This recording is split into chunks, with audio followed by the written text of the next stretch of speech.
আজকে বলতে বাধ্যই হচ্ছি, আমার মনে হয় না যতদিন না দিদি প্রাইম মিনিস্টার হচ্ছে ততদিন ঘাটাল মাস্টার প্ল্যানটা সম্ভব হবে না। তো আমাদের দিদিকে প্রাইম মিনিস্টার করতেই হবে, না শুনে হাসি পেয়ে গেল। দেবের নতুন নাটকবাজি, নাটক দুনিয়ার লোক তো নাটক করতে ভালোবাসে। নাটক করে 15 বছর 3টে টার্ম জিতে গেল। আপনার নাটকবাজি দেখার জন্য ভোটটা দিয়েছেন। ডুন ঘর দুয়ারেতে মাছ প্রকল্প চালু হয়েছে, দেবের করুণায় দুয়ারে মাছ প্রকল্প। মাছ ধরুন আর খান, মাছ ধরুন আগুনে পোড়ান আর খান। ঘাটালবাসী এটাই আপনাদের জন্য যোগ্য। আবার দেব নাটক করছে, দিদিকে প্রধানমন্ত্রী হবে।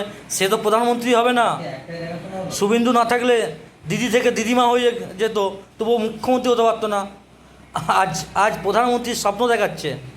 গোটা ভারতবর্ষে যাকে মানে কি বলবো 1 নম্বরের জঙ্গি বলে চেনে এই মমতা ব্যানার্জিকে, আর আপনি বলছেন প্রধানমন্ত্রী হবে। ও স্বপ্ন দেখুন, স্বপ্ন। আর ঘাটালবাসী আপনাদের এই মাছ প্রকল্প হয়ে যাবে, চলছে, আবার চলবে এটাই।